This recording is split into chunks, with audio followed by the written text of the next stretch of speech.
This episode brought to you by GTM AI Academy.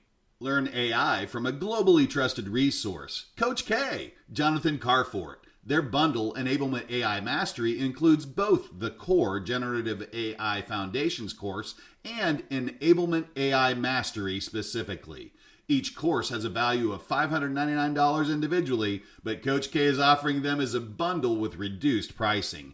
And as a listener of the Inside Sales Enablement podcast, if you act now, you can use code ISE30 to get an additional 30% off of the entire thing. You will also receive free access to the GTM AI Tools demo library. Coach K has done the demos, so you don't have to, and offers his straight shooting opinion, fact-based through an enablement lens. Go to www.gtmaiacademy.com and enter code ISE30 today and elevate your AI enablement game. Welcome to the Inside Sales Enablement podcast. Where has the profession been? Where is it now? And where is it heading? What does it mean to you, your company, other functions, the market? Find out here. Join the founding father of the sales enablement profession, Scott Santucci, and trailblazer Brian Lambert as they take you behind the scenes of the birth of an industry. The Inside Sales Enablement podcast starts now. I'm Scott Santucci. I'm Brian Lambert, and we are the Sales Enablement Insiders. Our podcast is for sales enablement leaders looking to elevate their function, expand their sphere of influence, and increase the span of control within their companies. Together, Brian and I have worked on over 100 different kinds of sales enablement initiatives as analysts, consultants, or practitioners. We've learned the hard way what works, and maybe what's most important, what doesn't. Thanks, Scott. And on this show today, what we're going to do is we are actually going to go back a couple of months and we're going to talk through the state of sales enablement research, but more importantly, the findings presentation. Wait, only a couple months? Last podcast, we went back to 12/17. I know. 21. I know. I shouldn't say we're going back at all because 2 months is nothing for you. Exactly. That's right.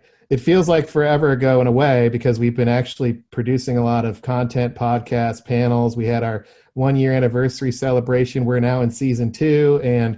But what I wanted to do, Scott, is actually bring a listener on. We have Cathy that's going to join us here.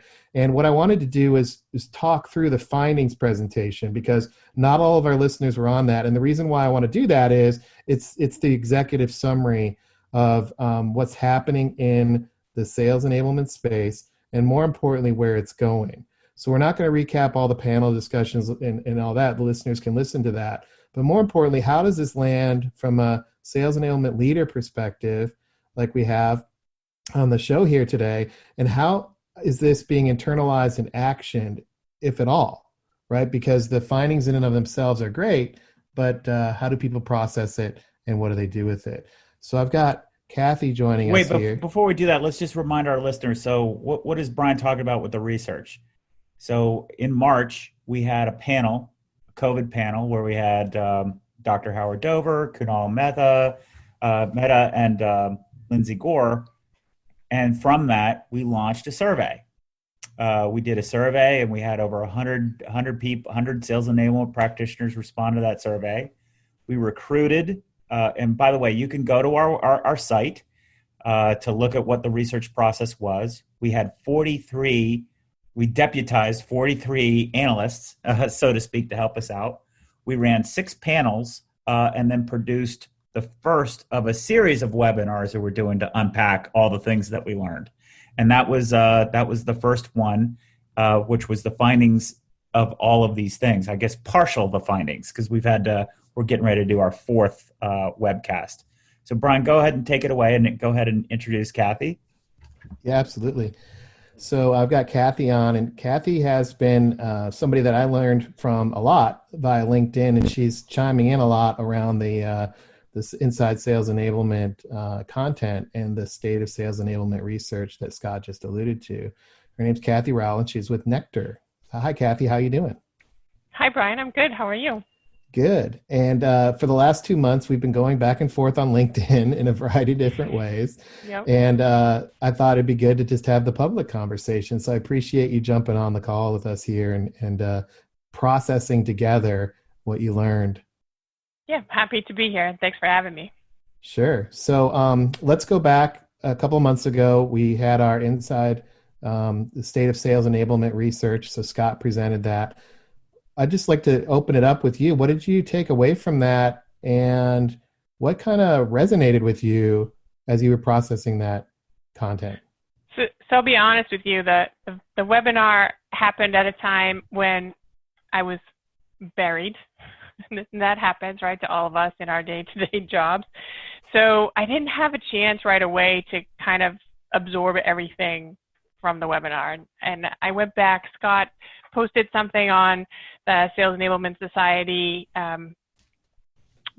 discussion board, and I was like, oh yeah, I should go back and look at that. So I actually went back and looked at all of the materials that Scott had and you had pulled together, and the big thing, all of a sudden I had an aha moment, and it was around that you all have finally put a title to something I'd been doing or felt like I'd been doing for a really long time.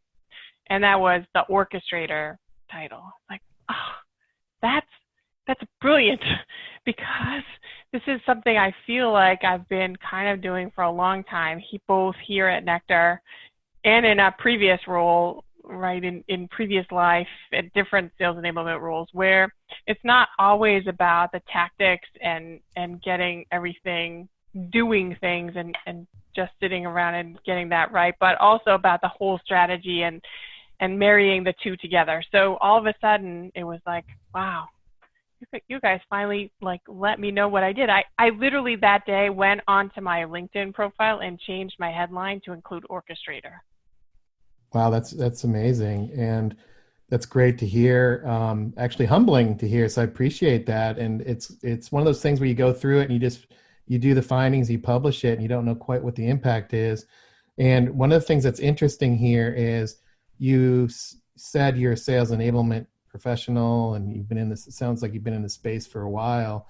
Why don't you compare and contrast a little bit the sales enablement title role versus the orchestrator title and role? Why does one resonate perhaps a little bit more than another? Or, give me some insight into the difference between the two to you. Yeah, so I think sales enablement, right, has kind of gone on this growth path, and we've all tried to figure out what is it, what isn't it, how do we define it. Scott and you and others have done a great job of saying what sales enablement is. But if you went out and at one point, if you went out and talked to 10 different sales enablement professionals, you get 10 different answers about what it was. And not any of them were wrong. They were just different. And so I think, having a title of sales enablement, depending on your perspective, was a question about what it is that you actually were responsible for. And so I've always been kind of a broad strategy person and been able to kind of see a bigger picture. And so to me, when someone said, oh, we're going to do sales enablement, I said, well, it's not just training and it's not just content. It's not just this. We have to look at the whole, right? What from the whole makes a salesperson successful? And it's much broader, and there's many more things than just those things that make it the whole. And then it kind of morphed from there, and I started growing that, because then it wasn't just the salesperson, because there's other people responsible for the success of the company and the revenue generation. That's your channel, where I have a particular focus today is on our channel partners. And then there's the channel, and then it's like, well, yeah, but it doesn't really stop when the order comes in from the customer. So there's this whole holistic thing. So I feel like sales enablement might have pigeonholed a little bit for me, and Orchestrator was a much better way. I actually moved away from a sales enablement title a little while ago. I went to strict enablement because I have responsibility across the revenue chain. So I took sales completely out.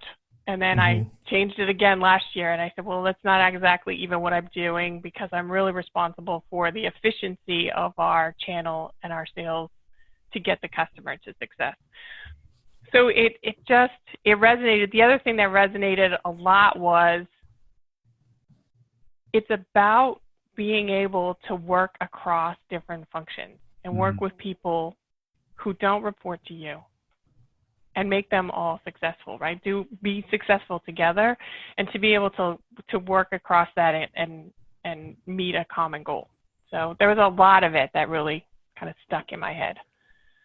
Yeah, so I'm hearing the sales enablement title and role felt a little bit restrictive in a way, and probably because of how people either communicated it or how the market was receiving as a training role. I think it was a perception, right? Mm-hmm. Yep. Yeah.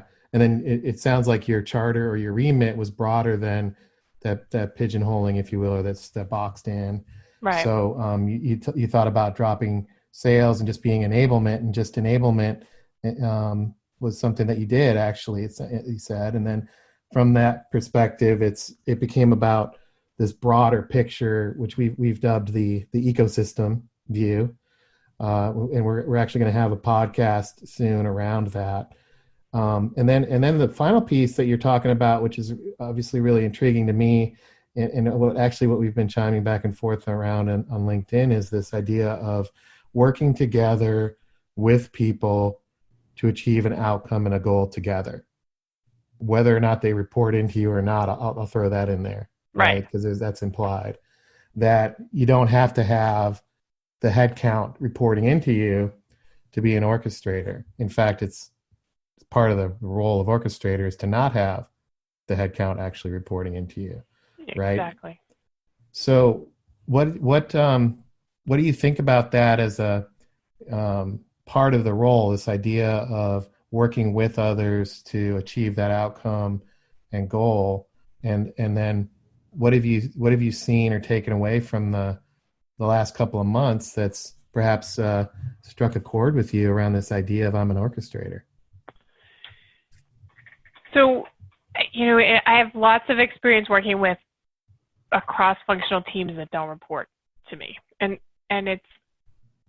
it's an interesting thing, and I think we've had this conversation on a little bit on LinkedIn, right? So you have the people with the bigger challenge when you have that is you have your tree huggers, people who are like, oh no, this piece right over here, this is my piece, and you can't touch it. And that's the way it's going to be. And so to try and get those people to see what the broader picture is and come to a consensus. And it's when you put it in the context of the benefit, not only to them, to their departments, and more broadly to the revenue and the company, then they'll start to see and take ownership around that. And it's when they start to see that piece of it that's really enlightening, and they become much less of a tree hugger, and they want to participate more. So what's a tree hugger in Cathy land? Explain that a little bit. Yeah, the tree hugger in my world is someone who's on the team and is like just holding on to the way things have always been, or they just want to do their little piece. They put their blinders on, they're hugging the tree, like, nope, this is the way it is. The way I'm comfortable. You can't take it. You can't touch it. Right. You can't touch it. Leave my tree alone. Yeah, exactly. Don't touch my tree. I'm lucky where I am at now that I don't have a lot of tree huggers. I have a few. I don't have a lot, so that's really it's really nice, right? So if you think about a channel and you try to orchestrate around that, you don't just have your training team and the channel account manager. You also have to think about, okay, who are the support people who are going to take those calls? Who are the professional services people who are going to be involved? Who's the marketing person who's going to work with the channel partner to co-market and get all of that marketing strategy pulled together to come to market together? So that's one of the things that I actually built into our onboarding program for our channel, is to have this cross-functional team assigned to every channel partner that we have a contract with. So they all understand who is this partner, what are they trying to do, what's our partnership about, what are our joint objectives, how are we going to get there, what's my role in supporting that to get us to success. So I'm lucky here. I haven't always been that lucky. I've had some pretty hard tree huggers in the past. So do you actually call them that in the group, in the room? I have not. It actually came to me. We were chatting on LinkedIn. I was like, yeah, those guys, they're tree huggers. I don't know if they would like that. They would not. They definitely would not. So I don't want to encourage our listeners to start using that. But, no, but it's a characteristic, right? And I term it as a not great characteristic. We want those people to be more open and to participate in that team and that function. Yeah. And the reason why I say that is I've made the mistake more than once to come across a bit judgmental to others that don't report to me. And it's not fun to deal with the aftermath of those things. So with the orchestration angle on this, it's really an interesting space to operate within, because you would think that saying we have a goal, we have an outcome, let's row together would be fairly straightforward. But what you're alluding to is when we say that, there's a certain cognitive bias, perspective, and in some ways hardwiring around way things have always been done. So that's where, to me, what we also talked about on LinkedIn, the idea of influence and relationship building, you said, look, this has to be factored in as part of an orchestrator, the ability to persuade and negotiate and influence and build relationships to drive outcomes together. Why do you think that that's so prevalent and required? And why is it a bit difficult to have folks that are really smart and they all want the same goal? They all want to achieve it. But it requires a skill set like what you have to get folks to row together. So I'm not sure why it's so hard. I think inherently people all want to do the right thing. And I have trouble with people not feeling empowered. That when I go into these situations and we have a cross-functional team, I want them to be empowered to go and do the right things. And a lot of people don't know what to do with that. So that's when you need to kind of take a step back and you need to sit with them and say, okay, so how can we make this work? Listening to those team members is really critical. Just like it's critical to listen to your customers and to listen to the salespeople you're trying to enable and to listen to your channel partners. It's just as critical to listen to those team members to find out, why are they not feeling empowered? Why do they want to continue to do things the way they've always been? And how do we move past that? How do we work together? So it's really an important thing for an orchestrator to be able to have those conversations like we were just talking about, build those relationships to get them pointed so that we are all rowing in the same direction so that we can get to the desired outcome. I don't know. I don't understand the psychology of why everyone, or not everyone, but a lot of people don't feel empowered when they come onto those teams, but some of them are there because they've been told to be there, so that's part of it. They didn't choose to be part of that team. They're being told to be part of that team. So I think that's definitely a part of it. Yeah, there's a lot to unpack in this space, right? So you're by the nature of this discussion, we're not in strategy only and we're not in tactics only. We're in a translation of or combination of strategy and tactics together, which is what orchestrators live in and what they do. And when you're engaged in the work of pursuing an outcome together, what you're talking about is a bit of the phenomenon that exists that I've seen as well, which is this, look, we can be super creative as we tackle this outcome. What ideas do you have? And sometimes, I don't know, people might say, I don't know what to do, or I don't know how to go about it, or why don't you just tell me what you need me to do so I can go do it? Is that what you're talking about? Is that right? That's absolutely right. And then the other thing you have to be prepared for as an orchestrator is that if you ask them how we get there and what they think and how we may be more creative and innovative, you need to be able to listen to that, because it might not be what you're thinking, but you need to be able to be open-minded enough to pay attention to it, because it might be something that's worthwhile. Yeah. So, yeah, that's exactly or they may about. not have the words. I've seen this where, well, that's a really good point. Somebody's actually asking what I think. So let me think about that. And it ends up in this, a bit of you're wandering through the woods and you end up getting to the point down the road. So you have to have patience as well, because they may not have the words to actually talk about these things. So there's empathy and patience, and then also some guidance, right? Because as an orchestrator, you're living in the ecosystem view. You see things, you connect dots. So being able to provide the breadcrumbs or nudge people along without giving them the answer. But then when they do want the answer, being able to say, okay, here's what my recommendation is. Right. But you also bring up another piece, and it's this idea of, you say, when they get brought on the team.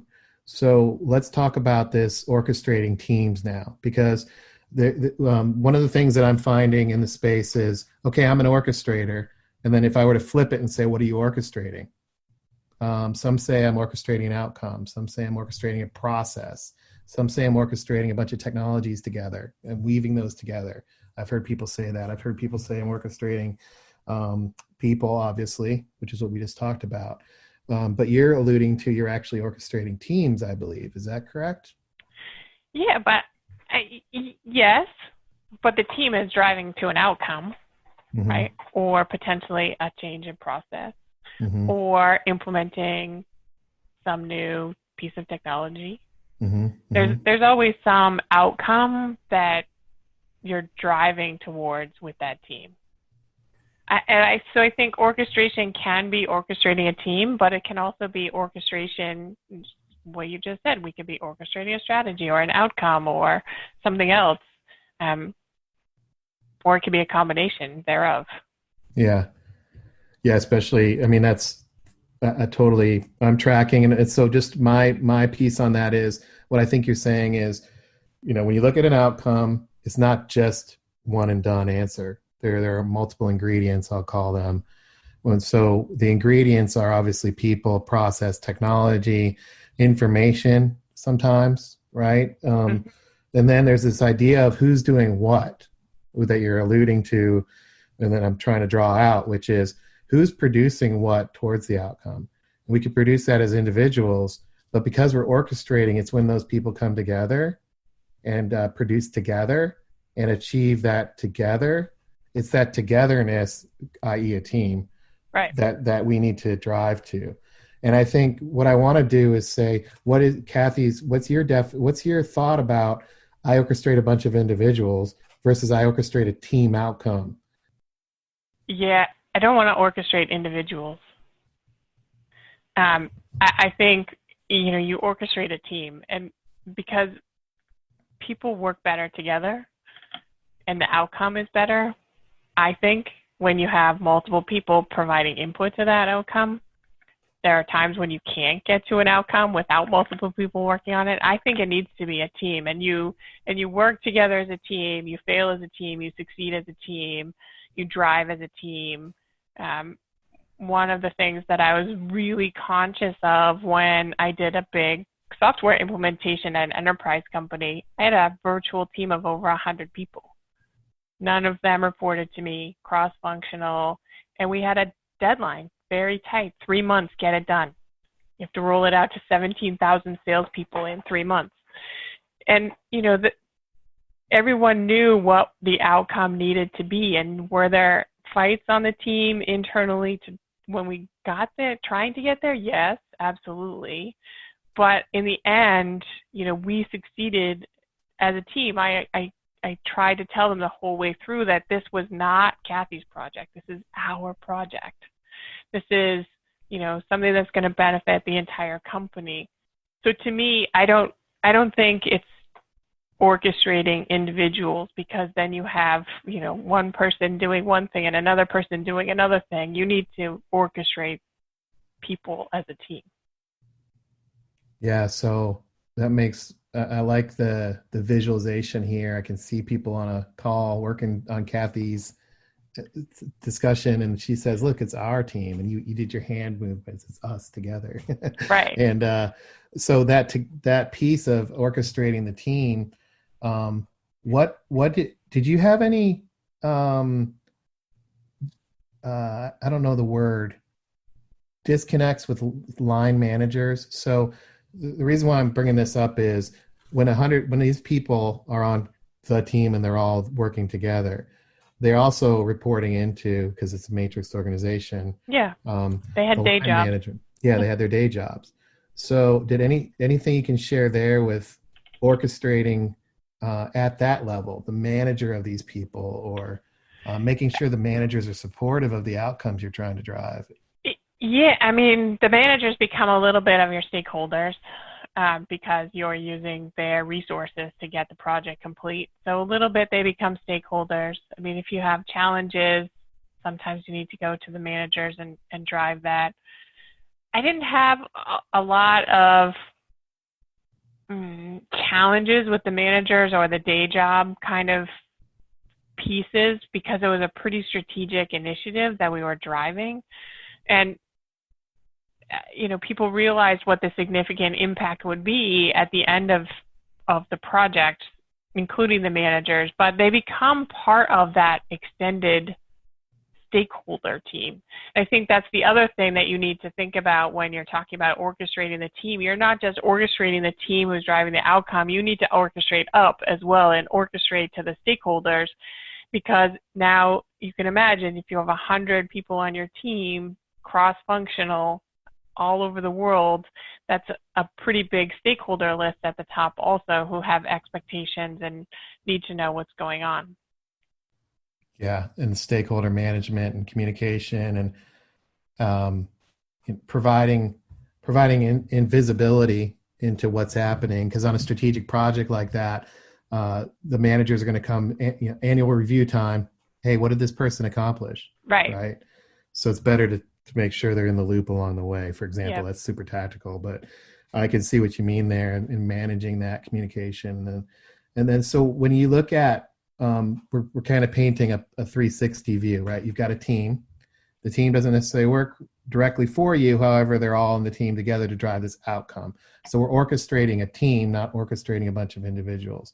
The team has been chartered to drive an outcome together. And everybody's aware of that. The managers that quote unquote own the people are aware of it. Everybody's rowing together in that. And along the way, what's happening, it sounds like, is there's communication, there's coordination, there's visibility into progress. I don't want to put words in your mouth, so if this isn't right, but there's this idea of we're achieving something together, and it's not a black box. Absolutely. So in that view, when you look at triangulating and managing all that, is this what would you say the difference is between an orchestrator and a project manager then? Yeah, that's a good question. So a project manager, because I've done project management as well, and a project manager, a good project manager will have orchestration capabilities. But from a project management, you're really driving a timeline. You're driving. It's less about kind of the whole relationship piece with a project. If you're doing strict project manager, it's less about the relationship and more about driving to the timelines and what are your dependencies, right? Your project plan, your work breakdown structure. Exactly. And here's our standard reporting, and and that's what progress is checking things off on the plan. So you think more of I think of a project manager more as if you want to put in your vernacular and Scott's vernacular, as a doer, right? They're tracking the doing. An orchestrator is really focused on kind of the holistic relationship with that team of people. Mm-hmm. And bringing together process and, like we talked about, process technology, capabilities, roles, for visibility. And I think what I would say is, let me try this on, because what pops into mind, if a project manager is providing visibility into the doing, does an orchestrator provide visibility into the progress of the outcome pursuit? If we're pursuing an outcome with an orchestrator, Does the orchestrator provide visibility into that progress? Well, I think an orchestrator is focused more on the strategy, right? And definitely on the progress and how does that relate to the strategic outcome. And a project manager is not necessarily focused on how is this strategic. They don't care. They have a project. Not that they don't care. That's not accurate. But they have a project. They're tracking to that project. The strategy is not relevant to them or as relevant. But an orchestrator is focused on that strategy and how this whole effort is going to impact that strategy going forward. Yeah, and I would probably venture to say as well how it lands in sales or how it lands in the growth teams, marketing, sales, service, channel, right? So there's an adoption angle of this too. I think when I compare and contrast with you, I'm kind of project management doing, yep, I've seen that. There's also this aspect of we're done. We're not really super awfully concerned in project land about adoption and life, getting it in the bloodstream of sales, making sure that this is useful. It's more about we got it done in my past experience. Yeah, absolutely. So, when you orchestrate an outcome and you help the team achieve that, what's the role of adoption in that? Or do you bring that in? Is the outcome ever really achieved, I guess is what I'm getting at, when you orchestrate against an outcome? Or is it more of an ongoing? The outcome ever achieved? Is a house ever finished? Yeah. Because that's what I'm drawing. And the reason why I went there is on projects, you're like, okay, we're done. Roll up the scroll. Everybody disband. We're done with our project. So this is where I'll go back to a conversation I had with Scott, right, a little bit ago. And we were talking about the next piece that kind of resonated with me out of the webinar was around this rapid sprints and creating rapid sprints. And I said to Scott, well, doesn't everyone do that? And Scott said, no. He didn't say it like that. He's like, no. So he said I would be surprised. Right, I know. He said I would be surprised about how few people did that. So I also have some background in agile project management. Okay, right? So, lay it on me. So if you think about your outcome being done or your house being done, my house has been done forever, but it's never done. And the same with some of these kinds of strategic outcomes that you're driving to. They may be what you consider done, but there's always an iterative process because something changes. Your strategy changes. You add a new product. Your pricing structure changes. You change your partner program. Something somewhere changes, and it's going to impact whatever it is that you are considered what you have considered done. And so you need to be agile enough to be able to pick that back up, pivot with whatever that change was, to now make it done again. Yeah. And you're agile. You're going to iterate on that as many times as necessary when you have these changes thrown at you. Yeah. So it's an ongoing incremental improvement. There's a continuous improvement angle of orchestration as well. Correct. Is what I'm. Yeah. Yeah. So, anything else on that? Because I'd love to. So I wanted to ask you a couple of questions about the webinar and how this all spawned. But any other questions around unpacking Orchestrator? Because that's what we're doing here, where we ended up. Yeah, no, I don't think so. I think, I'm really excited to know what it is I'm doing and that there's other people out there like me. So that's awesome. Yeah. And birds of a feather flock together. So Exactly. We'll find some more now. Exactly. So the webinar, it's how many times did you listen to that State of Sales Enablement webinar or go through the slides? And you said you came in a little bit after it was actually launched, but you listened to the recording. How did you consume that, and what was the process like in digesting that? So I didn't listen. I didn't attend the webinar when it happened. I had to go and listen to the replay. And then it kind of, like I said earlier, it just kind of got brushed aside because of life and things happening. And literally when Scott posted something, I was like, yeah, I need to brush that off. And I went back and I read it.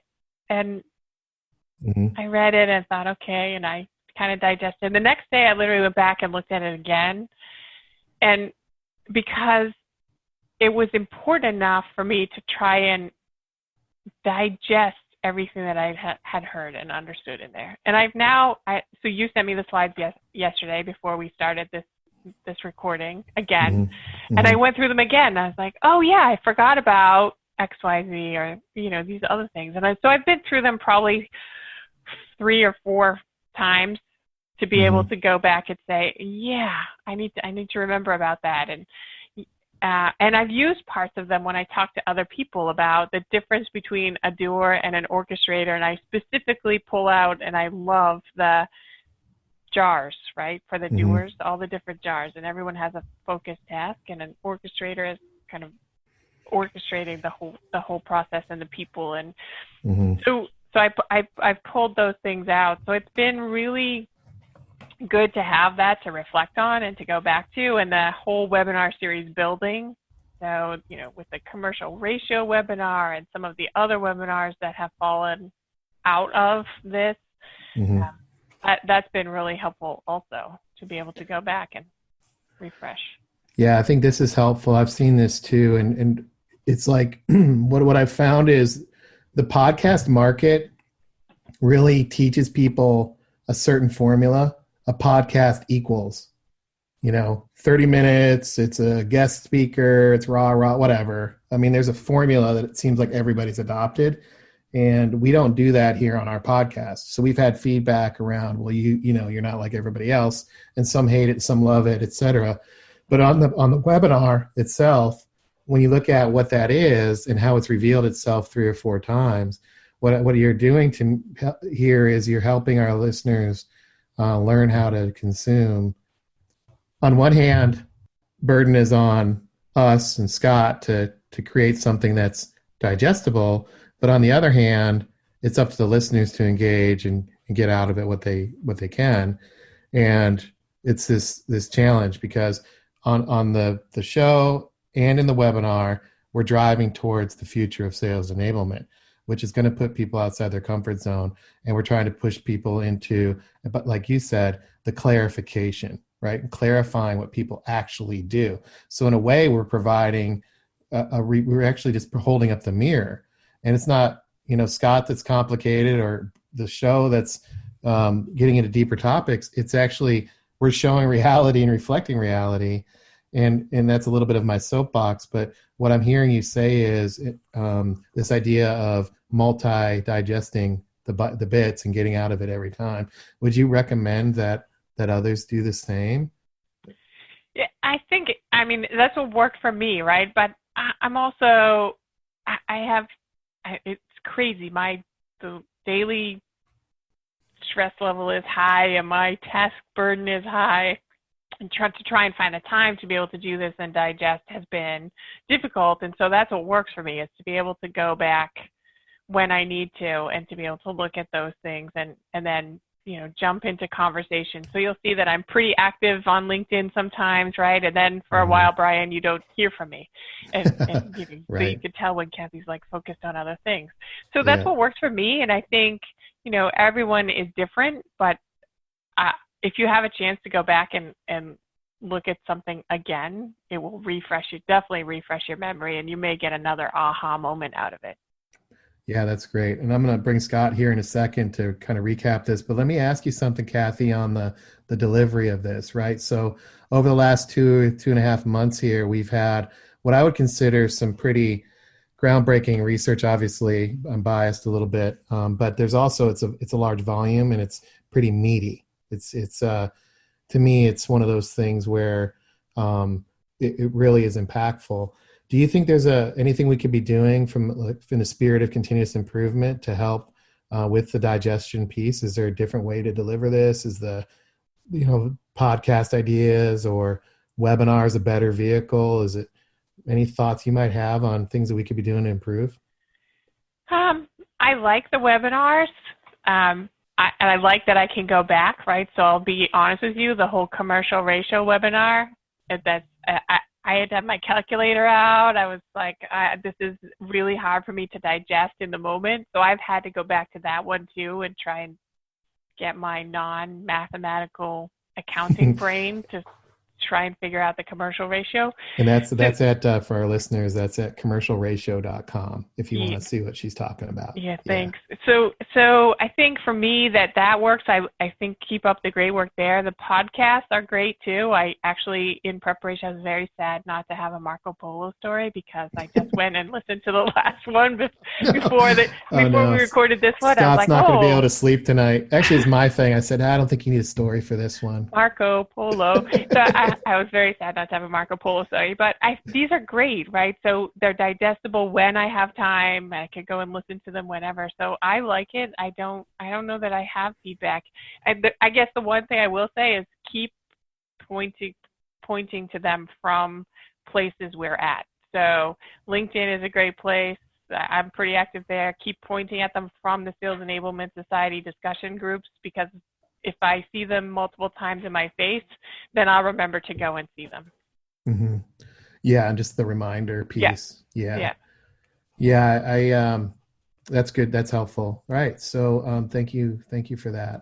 So Scott, I'd love to bring you back in, and we covered a lot of ground there. I was really engaged there, and I took a lot of notes on my side, but I'd love to hear your recap and any thoughts you might have around unpacking where we ended up here was unpacking Orchestrator a little bit, which is awesome to me.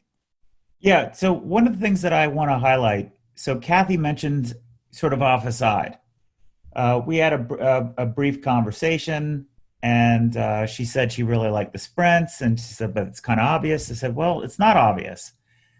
And I think that's really what's the value about what we're trying to do here is what I have learned, having done keynote presentations for, from the time at Forrester, or, you do your delivery as a management consultant and you leave. There's a lot of information that whoever is producing the output can glean from. So what I learned the most from is I go and talk to the keynote presenters, and I ask them, what did they think of the reactions they got from the audience? Because it's really difficult to pull all this information together. So part of what I'd like us to figure out how we can go about doing it is if we were to make a database of each of the different slides, and just sort of imagine that as rows and then going across the board columns, it's really interesting what resonates with different people. So what resonated with Cathy was resonating with a lot of people who are around the orchestrator part. There's a whole bunch of other stuff that the orchestrator stuff didn't resonate at all, but the commercial ratio really resonated, or the whole idea of the sales enablement landscape resonated. And I think what's really fascinating is if we want to be orchestrators, we have to be much more aware of what resonates with other people, even though it's the same material that we're all presenting to. So I'd like us to get sort of a cadence going, and I'll ask our Insider Nation audience to help us out. When you listen to this, what were some of your takeaways? And how can we tell more stories there? I mean, I'm really thankful for Cathy. It takes a lot of courage to come on and just say, hey, here's what I think about this thing. I don't really know what you want, but it's a conversation. And part of what we need to do is, I believe, in order for us to orchestrate, we have to learn more about each other. We're all human beings, first and foremost. And the great thing about human beings is we're all different. The more we can learn from different people, the better off we're going to be. So we're going to keep trying to do that. So what we try to do in our webinars, we're going to keep doing more of those. They tend to be popular. We have a lot of work, to do as we learn from these. But we're going to keep doing the chat session. So Cathy, if those of us who aren't biased to math first, I know you're a journalist, so you like the words and you like the engagement first. I went to a tech school. I'm a numbers guy first. So when we're talking about something like that, we want to have a chat session and we want to have conversations, but then you can go back and listen to it later. We're trying to find more ways to share all of this information because it's got to be among and fit together or orchestrated But then how do you pull out the woodwinds and listen to that? How do you pull out, what the strings do to fill that out? So those are some of the reactions that I was getting from listening to you and Cathy's conversation. Does that resonate with you guys? Is it, what are your reactions to that? Yeah, absolutely. I mean, so I feel terrible that I can't do math without a calculator, but it's just the way it is. So those are things that we need to own up, and we know what our strengths are. We all need to understand what our strengths are and where we can focus and help our teams and move the whole strategy forward for our companies, and looking at sales enablement as a whole and looking at the whole landscape. I have certainly some experience in one place that I don't have as broad experience in others. And I think this is a great forum for everyone to learn from each other from that perspective. Yeah, absolutely. And I would say also on that is I've learned a lot through this conversation around, how you define your team matters. So the perspective that if somebody believes the team is themselves, which I've bumped into some of those people. Yeah. I've also had people who say, well, my team is my department. I'm in XYZ department. That's my team. When we were talking about the team is we're driving an outcome together. That was really insightful, because to me, there's a big difference between I'm on a team to drive an outcome versus I'm assigned to marketing and I'm in the marketing department. And there's a lot of language around team that's used, and it's not clear what team people are talking about. So this idea of this idea of perspective, understanding that we're all humans and how people perceive things often drives how they act and how they engage is critical. And that's a great point, Scott, around this idea of having more empathy for that and bringing people together and inviting them in. Well, here's another thing that really resonates. So Cathy was talking about sort of people being on a team that may not want to be there. I like to call them the voluntold. And that is, any matrix organization is going to have that. So in order for us to move the needle as sales enablement professions, we have to work across the organizational matrix, which means we're going to be dealing with a lot of people who are voluntold. So some of those people think the way that you're doing it is stupid and they do it completely differently. Some of those people are completely checked out. They could give a rat's ass about the thing that they're voluntold on, and they want to just do their day-to-day job. Other people really want to participate, but they want to be liked by their teammates for, rather than. So we have this deal of a mass of humanity. And what's interesting enough is that's one of the design points that led to when we founded the Sales Enablement Society. That was one of the design points, is how can we get a community of people who are all volunteers to build things and look at all the things that we built. So I think maybe what we could do is we could learn from some of those experiences, like how do you set up principles and be principle driven, because that's important. You have to set some authority, but it's whenever you say the word authority, people immediately start twitching because they think command and control, and you're going to act like Trump on me. No one wants that. So you're going to run into all of these different variables. And I think we need to do a lot better job of being more aware of how work actually happens and really breaking those things down. And I think that's something that we need to do a better job of on our podcast, help highlight what those differences are. And I think these things really resonate a lot with me. And I also liked what Cathy said about, first of all, if you're in the business of orchestrating people, then you're a manipulator, right? That's awful. People don't like that. But you orchestrate a team for what? To get to an outcome. So like a composition that a musician puts together, Beethoven, that's already figured out, but still there's a lot of conducting that needs to happen for that music to be heard, not horribly like you would go to elementary school and hear, Beethoven's Fifth. It'd be horrifying. But how it should sound requires a lot of orchestration. So I think there's a lot of things that we can start really thinking more deeply about what this means, what our role is. And the more deeply we're able to think about it, I think the more we're going to be able to communicate what the business results are, and then see how that concept connects to the math of what the commercial ratio is, and bring these fields together. So I think what we're going to do is we're going to wrap this up and start moving forward and find more ways to communicate.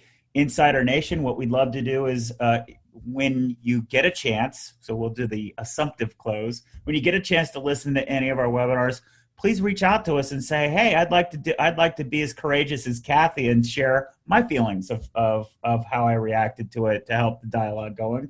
You can see we're not going to pull you out and say, well, you got that. That was completely wrong. That's not what we meant. And then your next opportunity is on July 21st at 1 p.m. Eastern time. We're going to be talking about routes to value. What are routes to value? How do you get a whole bunch of product information together in the lens of customers? So basically, it's the sheet music, if you will. How would you comprise the sheet music, and how would you orchestrate all of that messaging to provide economic value to executive level buyers? That's what we're going to cover. Thank you so much. Brian, last thoughts? Oh, I can't wait to see the reaction of the Insider Nation to the sheet music of routes to value. The idea of organizing product to how customers need to buy is sorely needed. So I look forward to hearing from the insiders on that. Yeah, we're definitely going to tackle productitis head on. So that was another very popular thing, Cathy, of commercial ratio was really popular in that first one. The orchestrator, some people like the platypus so much they're considering getting tattoos. I have no idea what that's about. No value judgments. That's super cool, though. I wish we could make money selling merch. We're working on it. Right. We are. Yeah. I'm just going to leave that there. But you may be able to buy a visor with a platypus on it. That's all I'm going to say. Sweet. And with that, we'll wrap up, and please keep engaging, because the more we're able to share how all of us look at things differently, the better off we are all together. And that's really the common theme of people are better together than they are individually. Thank you so much, Cathy, for your time. Thank you, Brian, for hosting us and doing it. Thank you, Insider Nation. We'll see you next time.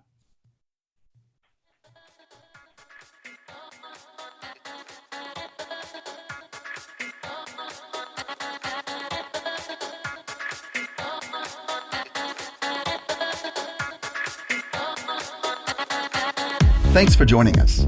To become an insider and amplify your journey, make sure you've subscribed to our show. If you have an idea for what Scott and Brian can cover in a future podcast, or have a story to share, please email them at engage@insidese.com.